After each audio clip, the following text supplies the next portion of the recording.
A month ago, my father closed the front door in my face and told me not to come back. He didn't shout. That might have hurt less. Instead, he spoke the way someone talks when a decision has already been made. Pack your things. Lila, he said, you can't stay here anymore. Behind him, my little brother Tyler stood in the hallway with his arms folded. He didn't look nervous. He didn't look guilty. He just watched me the way people watch a problem being removed. She stole Mom's bracelet, he said. That was all it took. No one asked a question. No one searched my room. My father didn't hesitate, and my mother didn't defend me. One sentence from Tyler and suddenly 17 years of living in that house meant nothing. I didn't take the bracelet. I know that. But when Tyler lies, people believe him. Maybe it's because he's younger. Maybe it's because he's their real child. I stopped trying to figure that out the moment the door closed behind me. 3 nights ago, I finally understood something worse. No one was coming to get me. The park was quiet that night, the kind of quiet that feels too large for a person sitting alone. I had found a wooden bench near the playground and decided it would do well enough until morning. The wood pressed cold through my jacket, and every time I shifted my weight, it creaked softly under me. My backpack rested against my chest like something worth protecting, though there wasn't much inside it. A few clothes, my phone, and a charger that only works if you twist the cord just right. It's a strange moment when you realize your entire life fits in one bag. I was staring at the empty swings moving slightly in the wind when a voice behind me spoke my name. Lila Bennett. I turned so quickly my backpack almost slipped from my hands. An older man stood beneath the park light holding a thick folder, studying my face with the careful attention of someone searching for confirmation. Then he asked quietly, "Do you know who your real mother is?" For a moment, I'm sure the old man must be speaking to someone else. I glance around the park out of instinct, but there's no one there except the two of us, the empty playground, and the dim light hanging over the path. You've got the wrong person, I say. He shakes his head slowly, as if he expected that answer.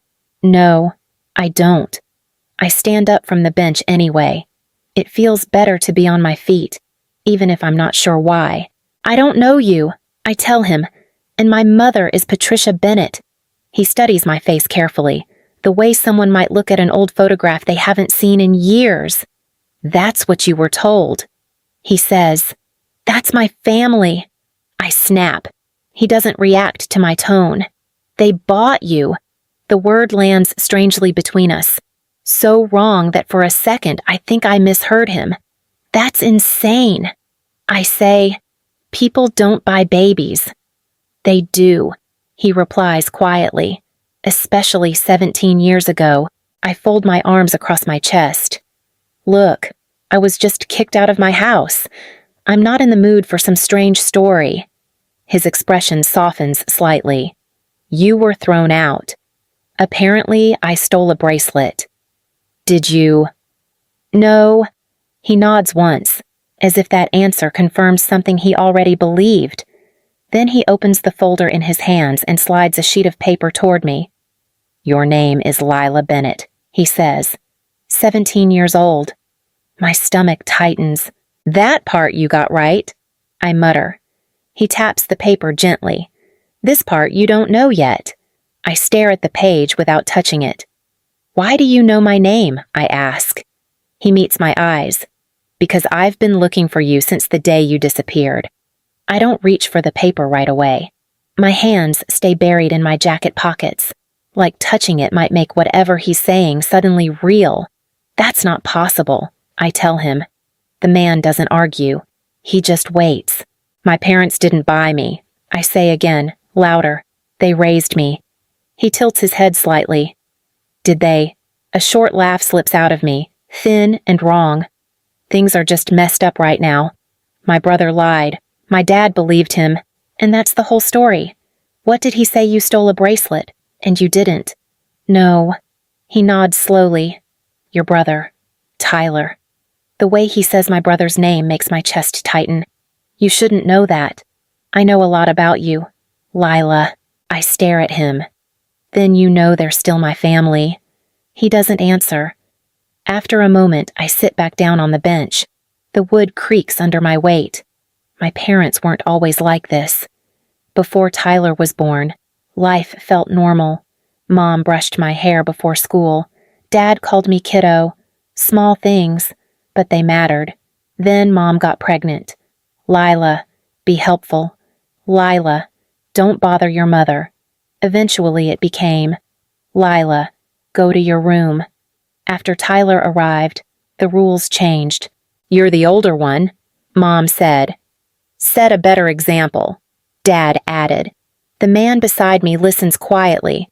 You were never meant to grow up in that house, he says. I glance at the paper again. Then tell me, I say slowly. What does it prove? The paper lies between us on the bench, pale under the park light. For a long moment I only stare at it. Go ahead, the man says quietly. I shake my head. You could have printed anything. That's true. You expect me to believe a stranger who walks up in a park with a folder? No, he says calmly. I expected you to doubt me. Well, that part worked. He sits down beside me, leaving a little space between us. What's your name, I ask.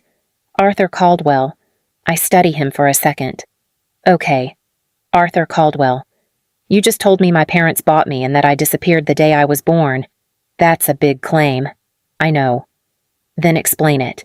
Arthur opens the folder and turns a page toward me. This is a DNA report. I know what that is.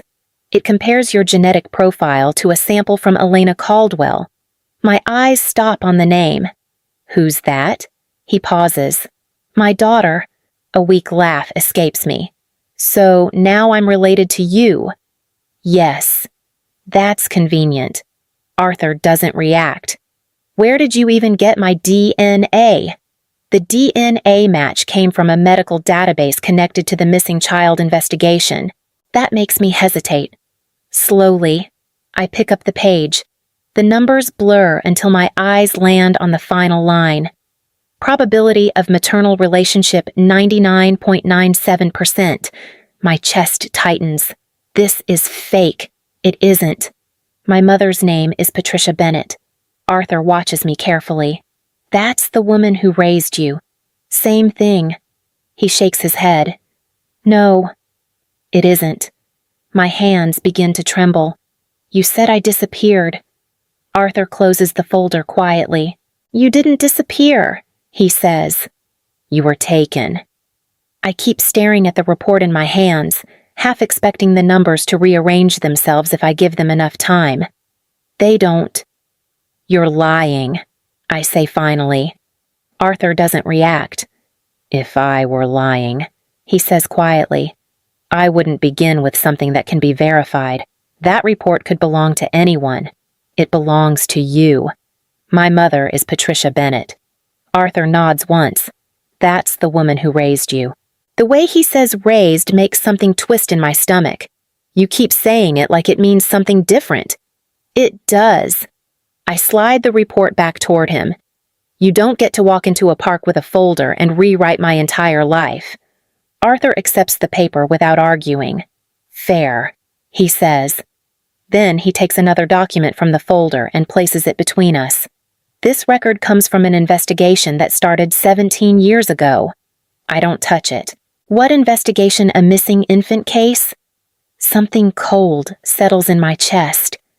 You're still pretending that baby was me. I'm not pretending. You said I disappeared.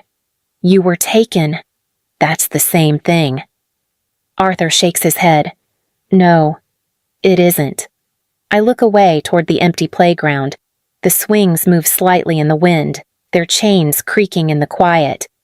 You said the woman on that DNA report is your daughter. Yes. And she believed I was her child. Arthur takes a slow breath. She believed that. The past tense lands harder than I expect. What does that mean? My daughter Elena died last year. For a moment I say nothing. She spent years searching for you. Arthur continues. Police reports, investigators, every lead. That doesn't make sense. I whisper. My parents had me since I was a baby. Arthur pulls out another page and slides it toward me. This came from the broker's financial records. I glance down. At the top is a name I recognize immediately. Mark Bennett. Beside it is an amount written out in full. $20,000. My voice drops to a whisper. For what Arthur answers calmly. For arranging an illegal private adoption. My throat tightens. You're saying they bought me? Arthur meets my eyes. I'm saying someone stole you first. I stare at the page again. The name Bennett, suddenly unfamiliar. If they knew, I whisper. Why didn't they ever tell me the payment record stays in my hands longer than I expect? The name at the top, Mark Bennett, used to mean certainty. For 17 years, it told me who my father was and where I belonged. Now it looks less like family and more like evidence. You're saying they knew, I say quietly. Arthur answers without rushing. Yes. And they still let me believe they were my parents. Yes. The word hangs there. Heavy. I press my palms against my eyes for a second, trying to slow the thoughts racing through my head. It doesn't work. So, tell me about your daughter, I say after a moment. Arthur's voice softens. Elena was a pediatric nurse.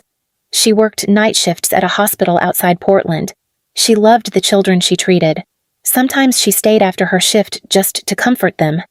I nod slowly, picturing someone I've never met. You were born early one morning, he continues. Your father, Daniel Reyes, had just finished a police shift. He was the first person to hold you. The name surprises me. My father was a police officer. Yes. What happened to him? Arthur pauses. He was killed in the line of duty 8 months later. I look down at the bench beneath my hands, and my mother just lost me. Arthur exhales quietly. She woke up from surgery and you were gone. The certainty in his voice makes the words heavier. She searched for you for years, he continues. Police reports, investigators, every lead, and nobody found anything. The broker who arranged the adoption disappeared. I shake my head slowly. So she never stopped looking? No. Did she ever find me? Arthur's silence answers first. My daughter died last year, he says softly. I swallow. She died believing you were still alive somewhere. My voice cracks. And now you find me in a park. Arthur meets my eyes. I promised her I would never stop searching. For a while, neither of us speaks. Arthur sits beside me with the folder on his lap. Patient in a way that feels deliberate. The kind of patience you get after years of waiting. Finally, I break the silence.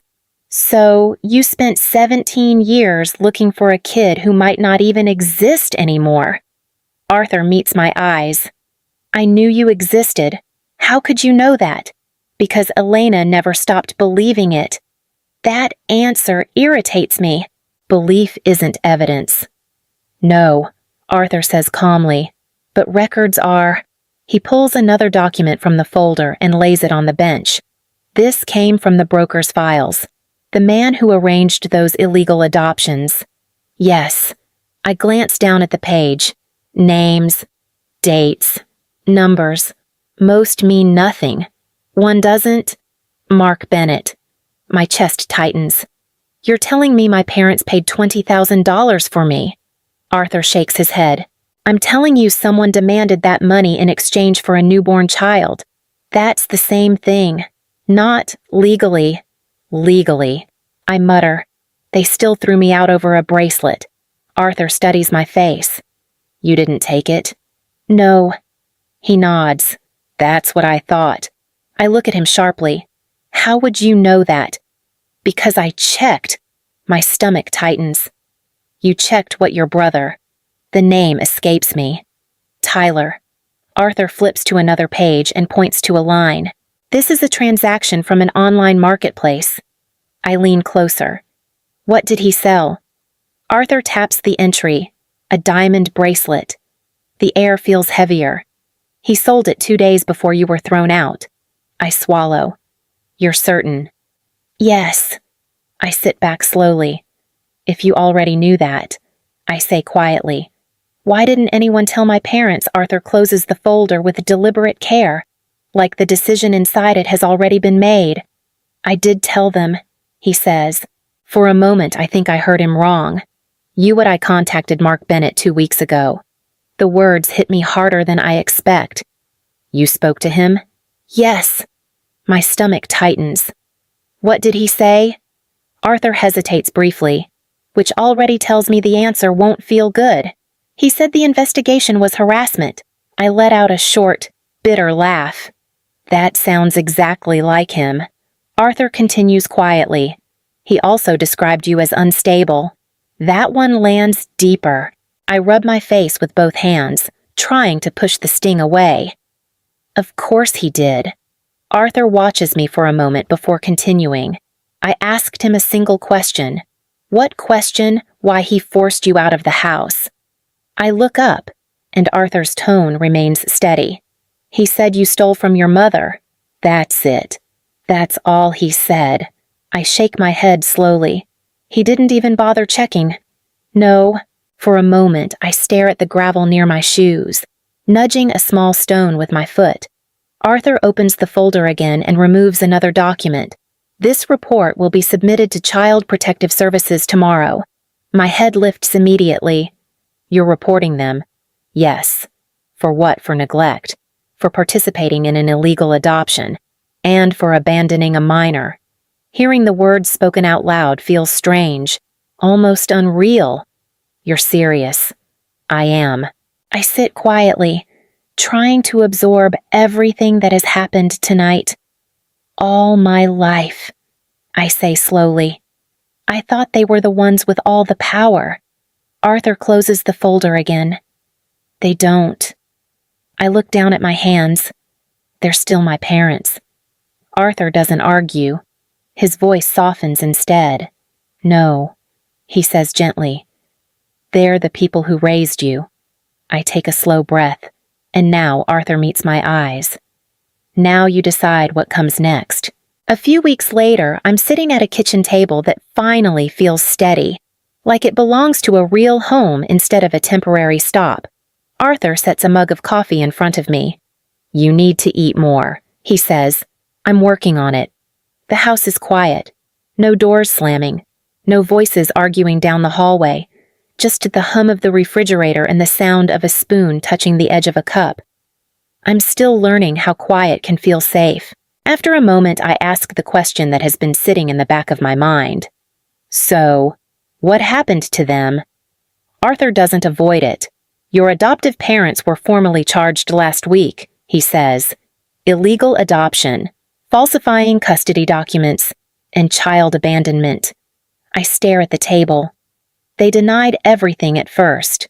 What changed? The broker's financial records, and the message your father sent after you were forced out of the house. My chest tightens slightly. They're facing court now, Arthur continues, and the state has frozen several of their accounts during the investigation. And Tyler. He admitted selling the bracelet. For a long moment I say nothing. 17 years of my life belonged to that house. Arthur watches me carefully. You don't have to figure everything out today. I nod slowly. Maybe that's what starting over really means. Arthur raises his cup slightly. Ready? I take a breath. Yeah, I say quietly. I am.